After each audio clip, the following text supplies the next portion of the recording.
morning, world. I just felt the push to get on here and talk a little bit about my past. I have a very rough past, but my life is proof that your past doesn't have to dictate your future. You can make the worst of that mess that you're given, or you can make the best of it.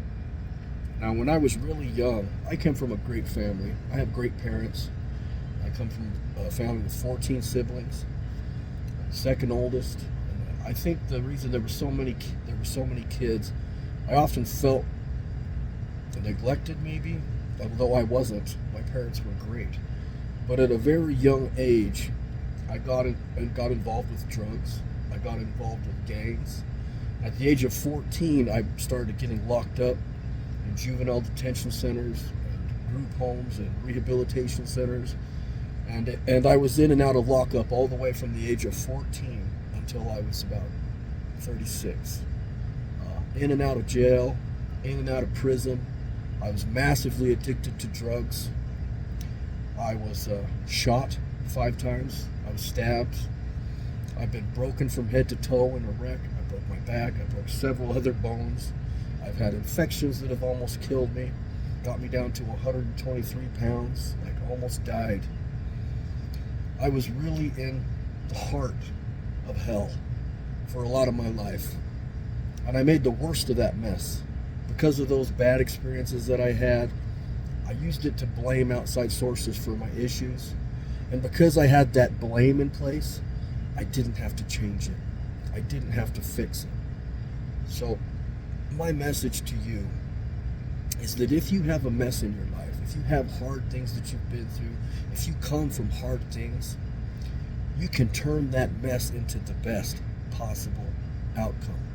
Or you can make it into the worst possible outcome by continuing to blame those outside sources.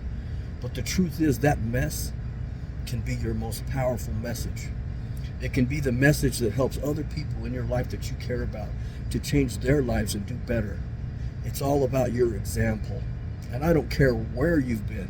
I've been to prison with some of the worst criminals in the world. You know, I was a gangbanger. I was involved in a lot of violence. I was an intravenous drug user for many, many years. I got so bad to the point where I had no veins. I used to cut cysts out of my arm by myself and drain them because I was getting them nonstop, left and right. I was up to like a $400 to $500 a day habit at one point. That's low. I remember when I went to prison, it actually saved my life.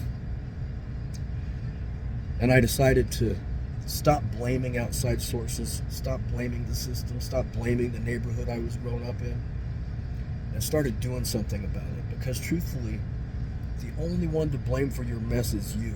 Because yeah, you can't always control the things in your life. A lot of those things are out of your control. But you can always control how you handle it, how you react to it. And if you have a big mess in your life, that means you have an even bigger message that needs to get out there.